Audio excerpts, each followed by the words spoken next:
Kansas City Royals. The Royals have runners at second and third with one out in the bottom of the ninth. And it's going to be John Rave, a left-handed batter. Inside corner, strike three. The Royals have no challenges. O'Brien dials one up at the perfect time. Sinker right on the inner edge. 2 away. So a huge out for the Cardinals. And now Isaac Collins up there left-handed, the infield back. First pitch.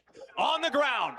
Back to the mound. O'Brien fields. Throw to first in time. The Cardinals survive in game 3. O'Brien to Burleson. Woo! This ball game comes to an end. Can I breathe now? We can. It's a good surge. Oh, and it's in! And it's another own goal. Cameron Burgess puts it into his own net. Now, rehearsed move. Dest! Might still be! The flag is up. Tell you what, he might be okay. The goal scorer was not in offside position. Goal is correct. USA 2, Australia 0. As the referee blows the final whistle, and the USA have done it. 2 wins out of 2.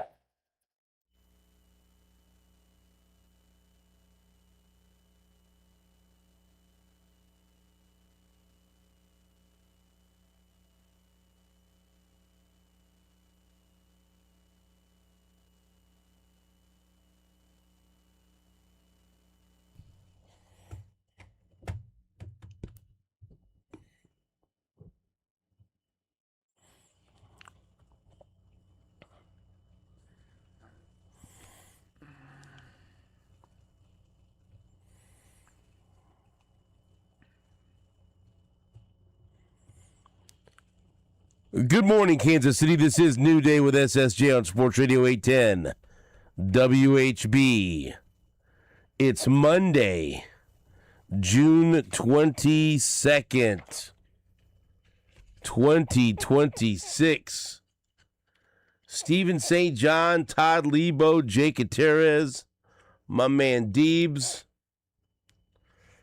And on this Monday, we will talk to Pete Sweeney from the Kansas City Star. We'll talk to Bob Herrick, who covered the U.S. Open. Scott Carroll, former MLB pitcher and not a belly itcher. He'll be in studio with us to talk some baseball. And then, Jake, tell us about our 9 o'clock guest.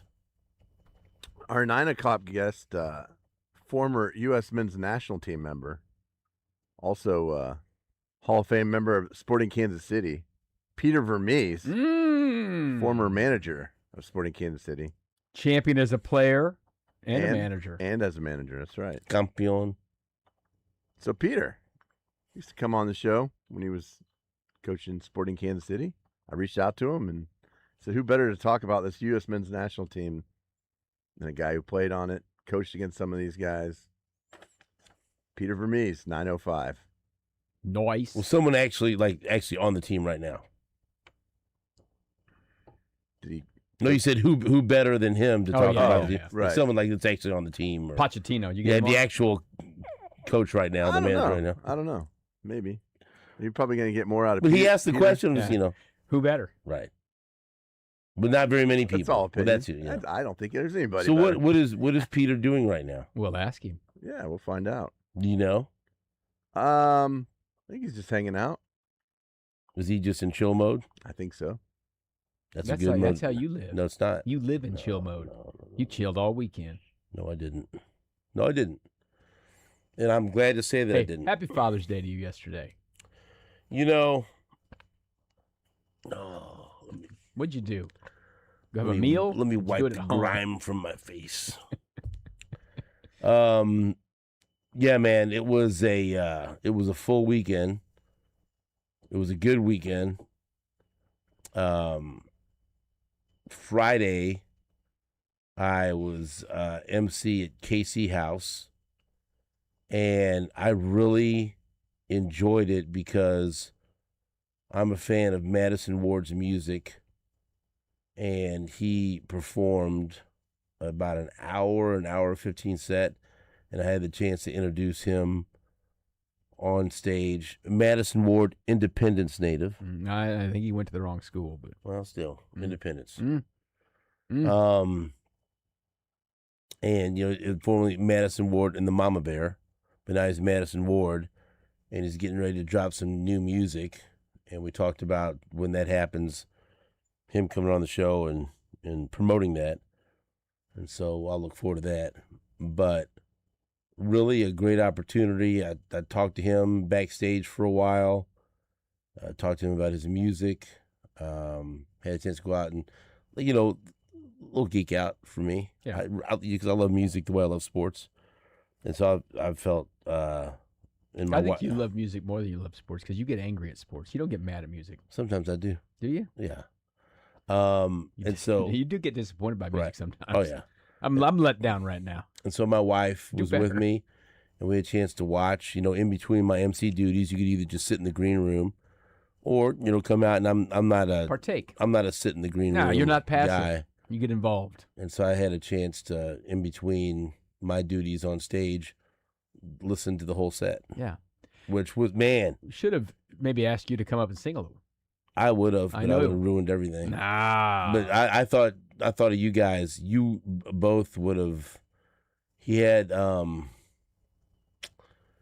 guitarist, a drummer, and a bass player with him, and then he played acoustic guitar. Mm-hmm. But I thought you guys would have really thoroughly enjoyed his set because he did some of his old stuff with the song we played on Friday, Jake, and then some of his new stuff. It was really good. It was really good. He only did like one cover, I think. But man, I just like when people are super talented. Yeah. And they're in this venue, he's stripped down, and it's just, if you don't have talent, it will be revealed. Yeah. There's no smoke and mirrors. But if you do have talent, it will be showcased.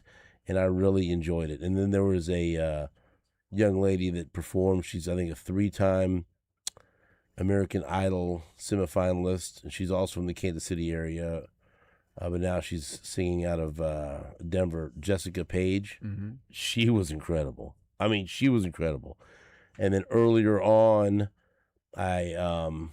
a jazz performer who is from the Kansas City area, but now is relocated to New York. Super nice guy. And I connected with him, and I'm going to have him on the show at some point. Look up Trevor Turla. Trevor Turla. And if you get a chance to go see him perform. You playing the saxophone? Yeah. Boy, was he good. Mm-hmm.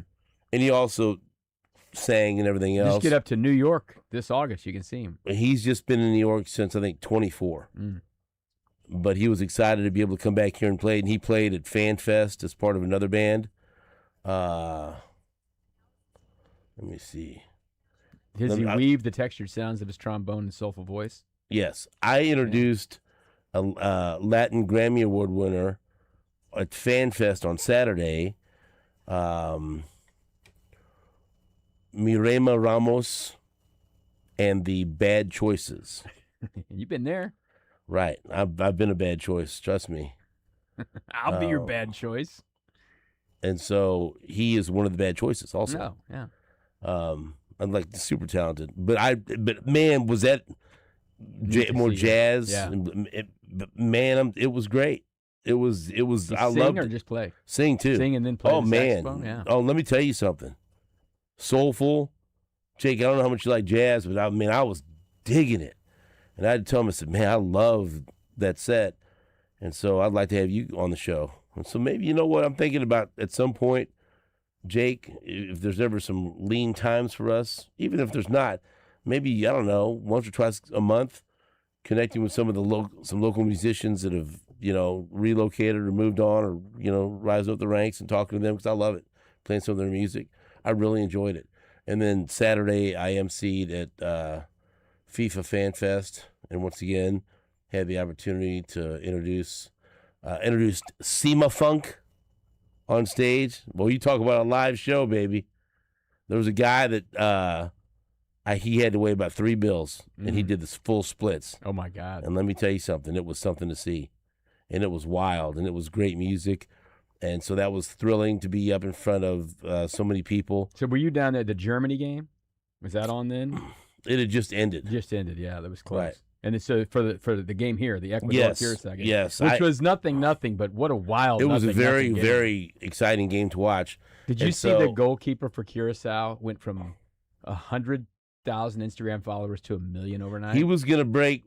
Jake, were you watching the game between Curacao and Ecuador? I was. And so I locked in. I introed the game with Kimmy Checks on stage, and then we went and we talked about the game at halftime, and then 1.1 million followers now. Eloy Room, and then talked about the game afterwards, right? And so I had to be locked in because we had to offer brief analysis right before, during, after. That's what you're known for. And well, I am now. Yeah. And I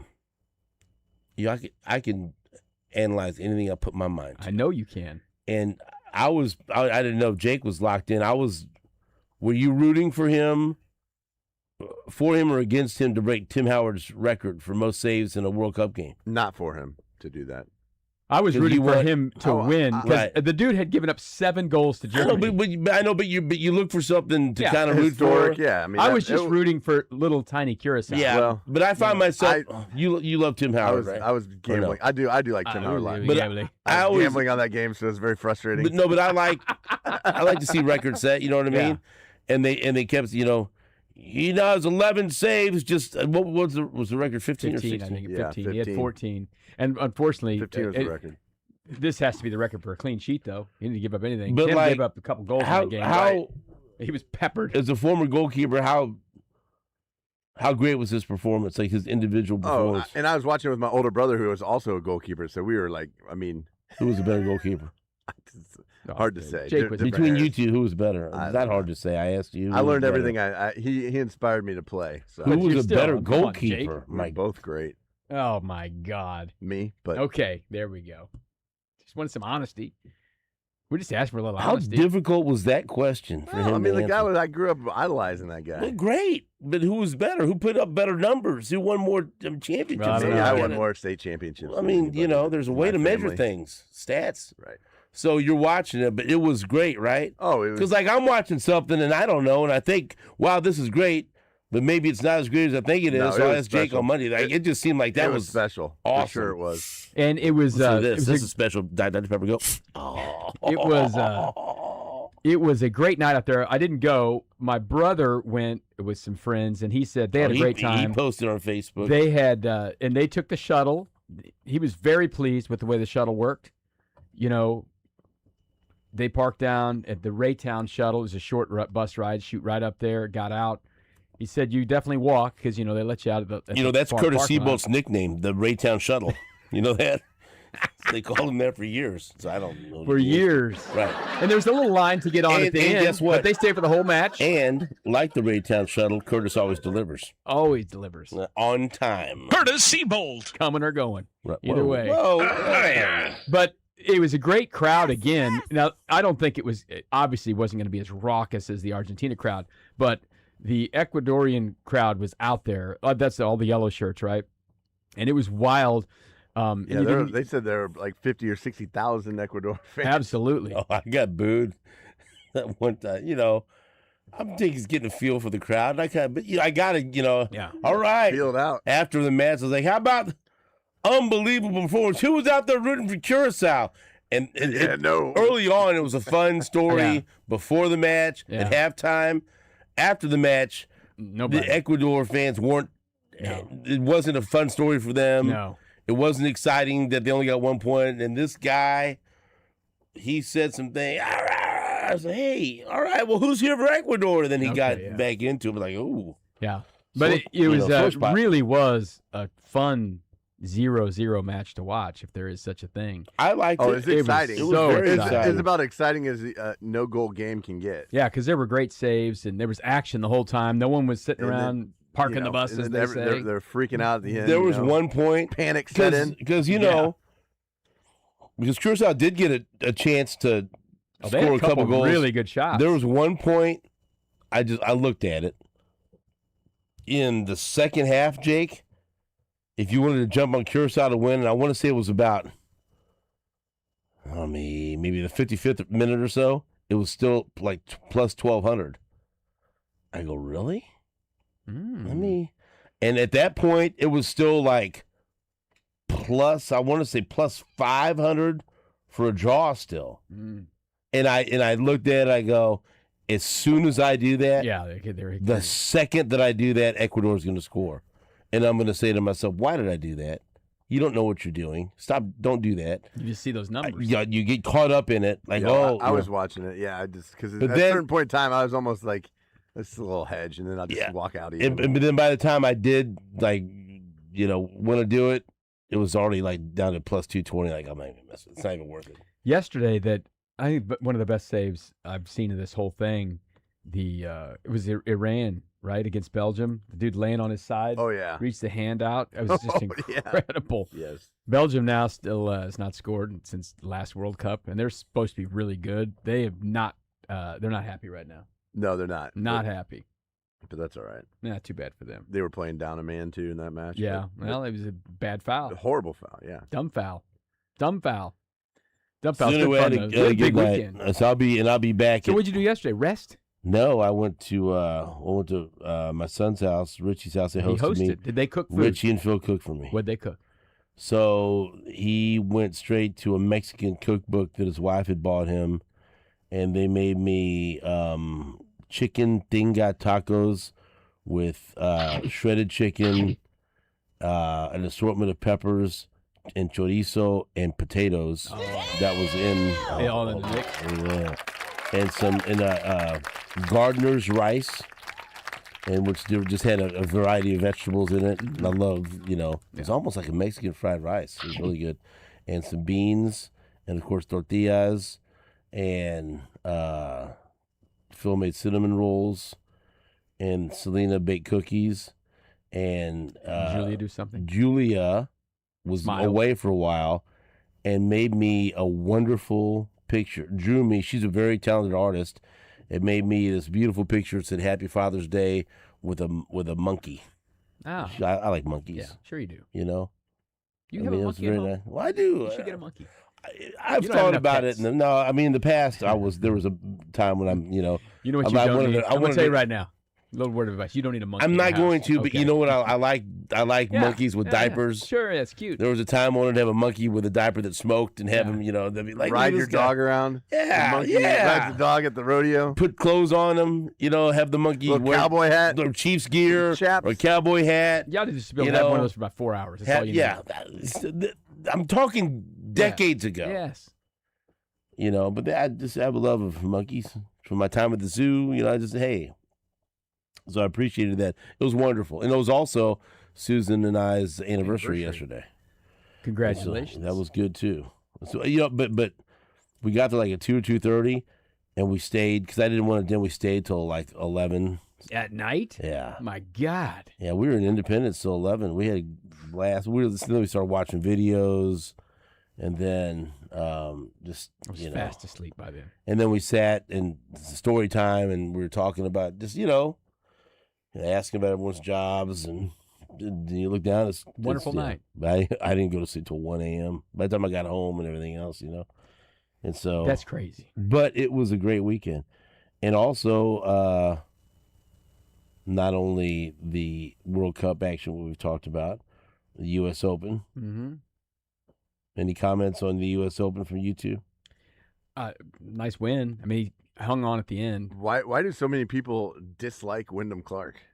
Well, he had to address that about New York, Yeah. You think it was more about Scotty, people rooting for Scotty? Yeah, there's probably some of that.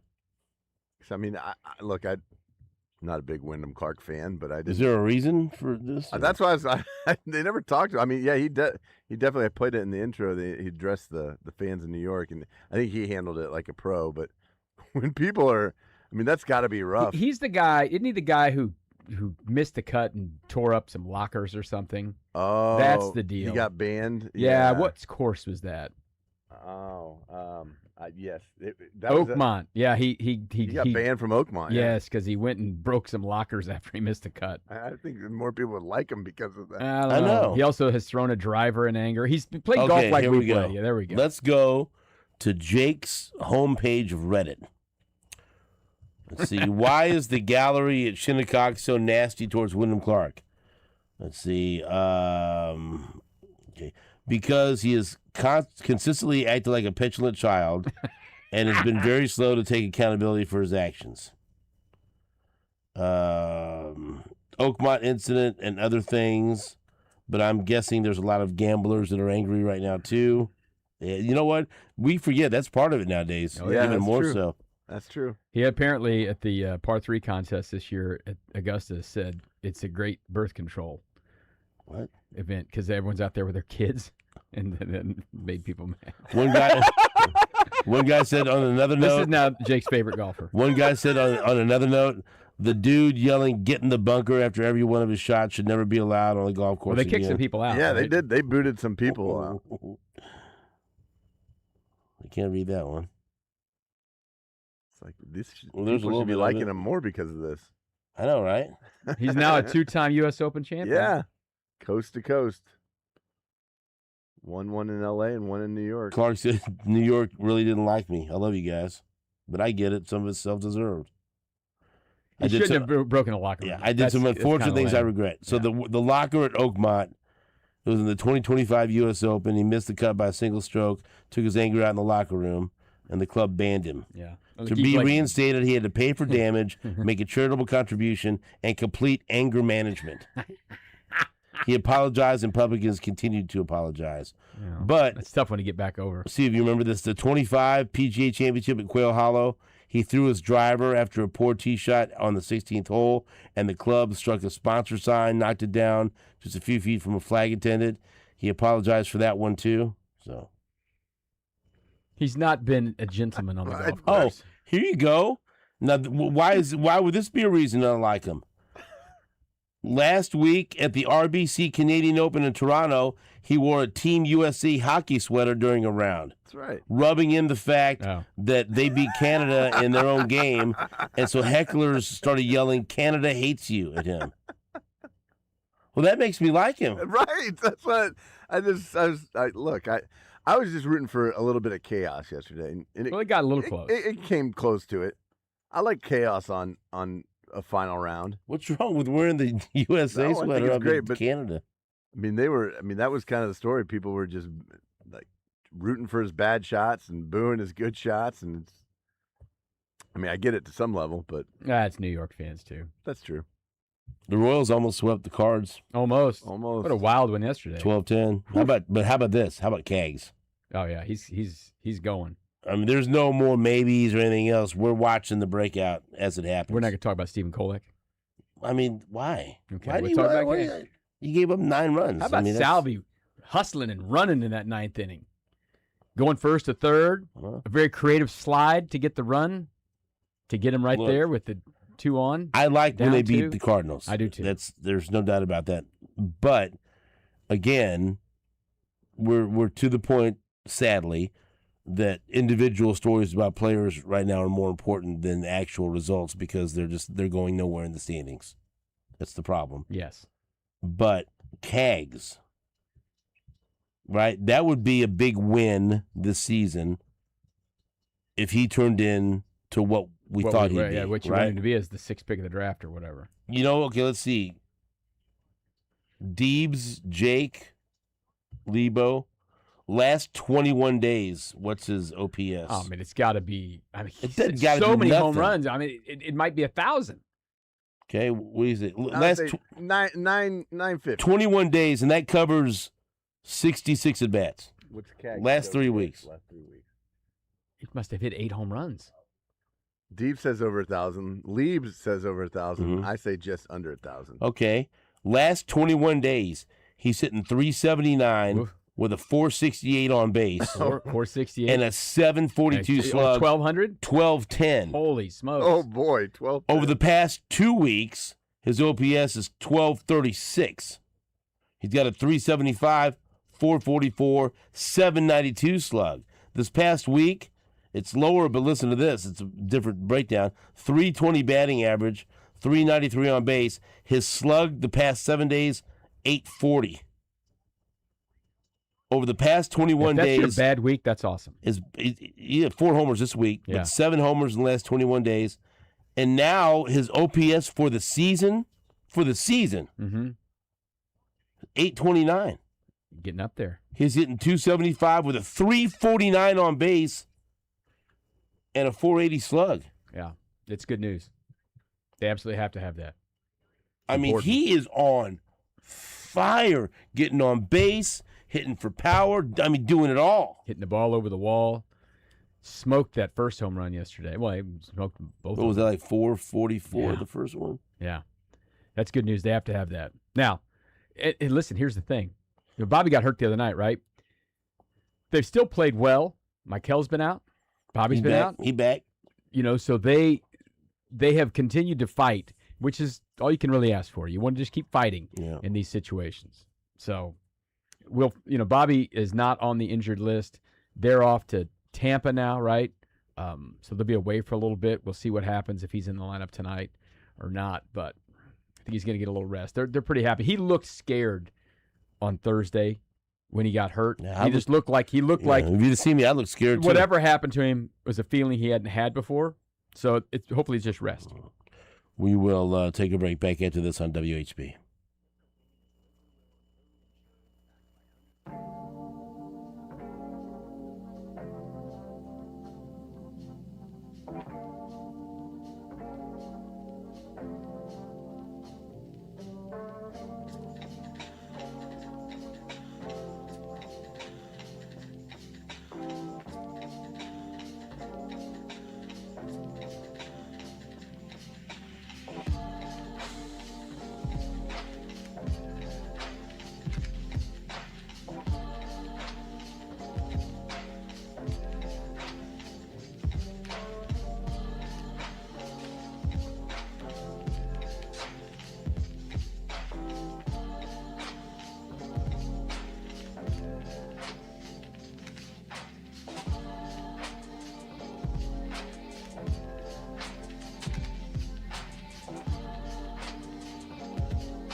Let me add this as I look at RotoWire, Had to. one of my favorite sites. Rotovirus? Nope. Last RotoWire. Last 21 days. 21 days. Carter Jensen. Carter. 284, 324, 537 slash. That's 862. We'll take nice. that, right? Yeah, absolutely. Last 2 weeks, 390, 444, 707, That's 1152. Yeah. Over the last week, 500, 565, 950. 1,400? 15, 15. That's 15. That's good. But, I mean, again, and look, I'm not here to pump sunshine up your rear. Aren't you? I do appreciate when you do it. But for me right now, I've got to look past the record, because if I look past the record, it'll be like it was last week, just doom and gloom. So give me the development of the young players. And right now, Kaggs and Carter Jensen are on fire at the plate. That's good stuff. On fire. You know, and just to give you an idea, who leads the team in OPS? Well, I would think Bobby. Is he right? Yeah. But what's the gap now between Bobby It's a lot closer. and Kaggs? Less than 100? Guess. Give me a number. 74. Jake. 50. Deebs. 30. 4. 4? Like literally 4. Yep. That's a razor's edge. Bobby's is 833 and Kaggs is 829. So That's these OPS numbers make me think of going back and looking people up. And I'm not going back to Babe Ruth or anything. But don't do this. You know what Barry Bonds' best OPS in a year was? Oh, I mean, just stunning. 1422. Yeah. We're talking about how good it is to be like that for a week. This MFer did that for a year. Why do you call him an MFer? And it wasn't like a year he played 70 games. He played 147 games. Oh, I know. And OPS. Did you have him on your National League only team? You know what's fun? Did you have him ever on your National League only team? Boydson always hit him. Lifetime contract. Lifetime contract. Did he win the league? Look at one of those years. Tell me how many walks he had. Oh, 232. That's the thing. Did you hear that? 232. And he had 120 intentional walks that year. The Royals haven't had someone get 100 walks in a year. I think I always hear Curtis talk about this since Kevin Seitzer did it once or something. K-Dog. 120 intentional walks. They said, we're not pitching to you, bro. And see, this And then, that took 7 years because they had to throw the 4 balls back there. Every time we start talking OPS, what this leads me to? What's that? To educate the youngsters out there. Mm-hmm. Okay, we're touting this, man. Jack's got an 829 OPS, feeling good, red hot. Bobby's 833. That's probably less than we would hope, but still, That's better than most. Right. Jake, I'll put you on the spot here. 38 the spot. Right. Well, not Put anymore. you Not on. anymore, buddy. They dumped us like yesterday's trash. What was George Brett's postseason OPS? Oh, it's something ridiculous, like 1,200. No, that's ridiculous. I know. Too high. I bet it was pretty close to 1,000. How many games do you think he played? Well, in a postseason, let me do a little math in my head. Do math in your head, Todd. Don't bring the show to a screeching halt. Come on. 10, 16? 20. No, more than that. I mean, they went to the playoffs in 76, 77, 78, 80, little 81. I mean, 85 is 14. 85, 14. Just So alone. about over 30 games. 40. 43. Yeah, 43 games. 43. That's a quarter of a season. Slash line. Ready? Mm-hmm. Batted over 300. Slash line. 337. Yeah. 397 on base. 627 slug. OPS of Over 1,023 in the postseason. Postseason. Yeah.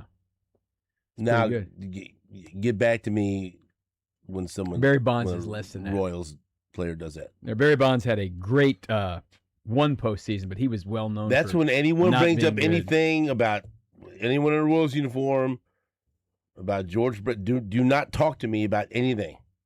There's Brett, and then there's the gigantic gap and everyone else. Barry Bonds. Unless you Barry bring Bonds me ended up an OPSing, OPS of over 1,000 and those many, in a bunch of games in the postseason, I'm not talking to you. Barry Bonds ended up OPSing 936 for his career in the postseason. That's Pretty all good, on but that ain't George on Brett, is it? the 2002 postseason he had. But early on, he was. Did you like his 7-game series against the Braves where he OPSed at 392? He batted 100 in his first couple postseasons, but he ended up with 48 games, which is more than I kind of figured on Bonds. But never won a title, never got a ring. But that was the deal. Those Pirates, they were a really good, fun team. They just couldn't beat the Braves back in the day. Right. But yeah, I rooted for them against the Braves. I did too, and then they got busted up because everyone went elsewhere. Everyone went elsewhere. But yeah, he ended up OPSing for 1,000 for his career. Amazing. But the walks are just unbelievable. Nobody walks like that anymore. What is the major league leader in walks right now? Oh gosh, I have no idea. I mean, it's got to be like nothing. It's more than nothing. Well, you don't think anyone's walked this year? That'd be crazy. Let's see what the internet says. That's a stat that no one even cares about anymore, right? They don't like. They should care about it. They should. Nick Kurtz walks a lot. He does. Let's see. What are you doing? I'm trying to find the stupid walks. Are you going to Omaha to see Oklahoma play for the national championship in baseball? I believe I am. I'm working on that right now. Nick Kurtz has 72 walks. There you go. Mike Trout's got 66. So who leads? Nick Kurtz. Oh, he's the leader. How about that, Jake? You have him on your team? I'm saying, how about that? Of all the players in baseball, Kurtz? I picked the right one. That he's also struck out 104 times. You didn't ask me who had the best ratio, or you said who's walked a lot, and I said the guy. Do you have him on your team? No, I don't. Nailed it. Why not? Sorry, I was caught up showing Deeb's Barry Bonds' sweet throw that did not get Sid Bream out at home. Yeah. Rag-armed it. Sid Bream slower than Salvi. Right. Bobby Witt is the Royals leader with 35. I was in my dorm room watching that, and 92. I was so pissed off. I like the Braves. So I always rooted for them. I just like the Pirates. I mean, there were a lot of players on that team that I liked. A couple of them ended up in Kansas City, didn't they? Jeff King. Game 7. Jay Bell. Sid Bream beats that. Chico Lean. Terrible throw. Stan Belinda. Wasn't Van Slyke on that team too? Yeah, I liked Andy Van Slyke. But they couldn't get it done. That throw was not great. No, it was terrible. And Sid Bream was slow. And it was a shallow left field. He had bad knees, man. That was 4 baseball stadiums ago in Atlanta. Actually not, but 2. It's not that long ago. So you're going up. Tell me what's going on here. Well, I'm just making sure I have electronic tickets in my wallet. Can you believe they've done this? No, I can't. They had a losing record in conference in the SEC. They finished 11th. 11th. Jake, they finished 11th in the conference with a losing record in the conference.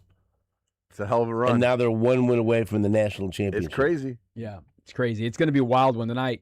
Does it make you feel better about Kansas losing to them? Absolutely it does. I'm rooting for Oklahoma. Then you can say, or does that make you think, man, if they could have got past Oklahoma, they could have been in this spot right here. No, because it was wide open because an unexpected team did it. But they got hot, and you're right. That's a great point that this was completely unexpected. Oklahoma found some pitching late, and then both of their freshman anchors who have played in the postseason were not great so far against North Carolina.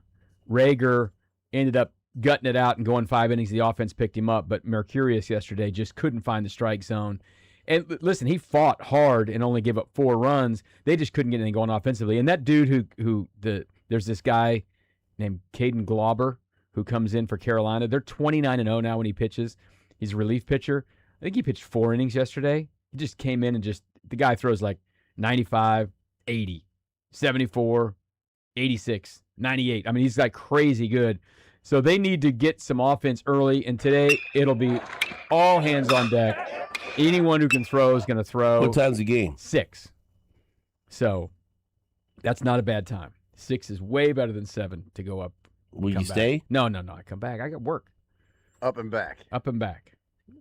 It's only 3 hours away. Right. And it's like, it's a chance. With? Well, it probably Lance's son, Will.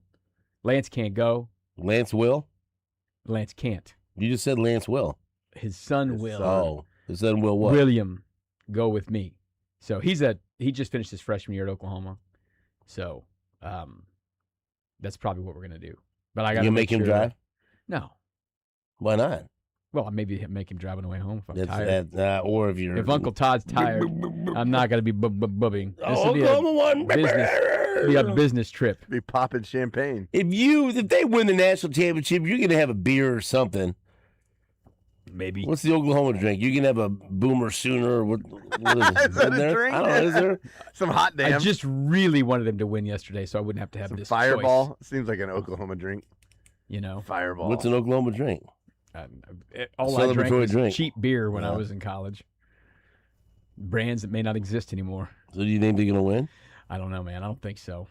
Well, why would you go up there if you don't think they're going to win? Well, you go up there to hope they win. I mean, they can win. And they've been great. They gotta be more patient at the plate. Who have more fans in the crowd? It's been very close. I mean, they had a much bigger crowd. I thought Saturday. Carolina fans obviously were more excited yesterday because they were winning. When I went up there in 2022, Ole Miss dominated the crowd because those fools don't have anything to do. So we'll see. The Sooner crowd has been there, but I think I'm going to go. I got to make sure I get. What do you think? Well, I'm not starting to drive up there until I have the tickets in my wallet. No, it's too conservative. Just go. You'll figure out something. It generally works out, but Right. We'll see. Well, congratulations. There's no congratulations. They ain't done nothing. They made it to the final game. That's right. The the real College World congratulations is Series. they win. You got to win. They were 11th in the SEC. SEC was rough. The difference between 11th and 4th in the SEC was not much. But they've had a You didn't great expect run this. regardless. Oh, no, I didn't expect it. I thought after they beat Georgia Tech, I thought they were going to go over there and really battle Kansas. And when I saw their bats against Kansas' best pitching on that Saturday, I thought they're fine here. But then they got their first win against Alabama up in Omaha, and I thought, nice, But Georgia was clearly the best team in the SEC, and they handled them. But they didn't have to play Georgia in the regular season. So they've only had one close game. The College World Series hasn't been all that great up there. The games haven't been that close. There's been a couple, but this is a 3-game series. But yesterday wasn't particularly close. I mean, 6-2. Day before, what Oklahoma win? 7-3, 8-3, something like that. I'm hoping for a Sooner victory, however it happens. That's crazy. They need to win. They haven't won the title since 1994. That's after I graduated. They weren't there. You remember What major league talent was on that team? Well, there were 2 major league players, twin brothers, Ryan Minor. Oh, yeah. And Damon Minor. They both made the major leagues, but Ryan Minor scored like 17 points a game that year as a sophomore in basketball, and then played. He was not a star, but played on the team. He did not play baseball his last 2 years at Oklahoma, and he was a Big 8 player of the year. And I think he got drafted like the second round, went to camp, and then all right, I don't want to play basketball because it wasn't going to work for him. And then he got in the Orioles minor league system. You know the trivia question that he is? The What's answer. that? He is the player who started for Cal Ripken the day the streak ended. Ryan Minor Really? is the player who replaced Cal Ripken. Now, sad part, he passed away from cancer like 2 years ago. Super sad. But his brother, I think, played for the Giants for a few years. But they were one of those teams. They ended up beating Georgia Tech in the final game, and there were Jason Varitek and Nomar Garcia-Parra, some dudes on that team. But the Sooners won that game. And they've been back to the World Series since then. They were in the final 4 years ago, but didn't win. We'll see if they can get it done tonight. I know you're rooting for us. Well, sure. I don't root for North Carolina for nothing. You root for me. Yeah. Make me happy. If Missouri ever got to anything where they were going to win a championship, you'd root for Missouri. Absolutely, I would. For all of my heartache, and your wife, too. Missouri is my It was second good for you. favorite school. See? It's not close, but it's my second But favorite. it is. Yeah. Jake's shaking his head. You don't like hearing that, do you? No, I'm shaking my head at something else. Well, tell me about it. I like when you air the dirty laundry at don't. the station. Just do it. The corrupted cart. Okay, what's that mean? Who did it? What was it going to be? Just make the noise yourself. I could give a beep About North Carolina. That's what I asked for because I thought you'd like that. I have the unedited. Let's not Play run it. that one. Play that. No. Teach everyone a lesson. No, right I there. got yelled at last week for Oh, did you really? Who yelled at you? Something I did? Did the Drake yell at you? There might have been. Drake doesn't. Was it yell. something I did or something when I wasn't here? It's something that I allowed on the air. When I wasn't here? Was it? No, Probably when sounds I like was Gary here. Dieter. Gary Dieter No, talking. it was some music. Oh, some music. What was it? I don't really want to talk about it. I do. I don't. Can we talk about the commercial break? Sure. I'd love to know that. Played some 311 that didn't. Oh, well, that is you. That is all me. That's 311. You know. Sometimes I tell you to play something, and I'll take the heat for that, but you're Mr. 311 in there. Right. So Drake's like, we can't have that. And I was like, what? Why can't we? I didn't play that version, I don't think. And then went back and listened, and you I did? sure did. Did you do that as spite, or was it just an honest mistake? No, it's just put the wrong card in there. Oops. Oops. Okay, so. Oops. I'm just going to tell you, someone told you so. You wanted to bring up Kolek earlier, right? Yeah. I remember someone saying you better decide to try to trade him because his value is never going to be more than it is right now. Wasn't great yesterday. Be early to the party. Well, that damages his value, I'm going to go ahead and say. You think? A little bit. Yes. He's still a fine pitcher, but they get all Some wrapped runs up in in this these series, guys weren't that there? are pitching well for a while. But, man, we've seen this. So Royals pitchers have a thing about staying healthy the last couple of years. And with Kolek, he's good, but he's 29 years old. And when if he pitches through another hot stretch with 3 or 4 starts, man, you better be talking right now to multiple teams who need help in the rotation.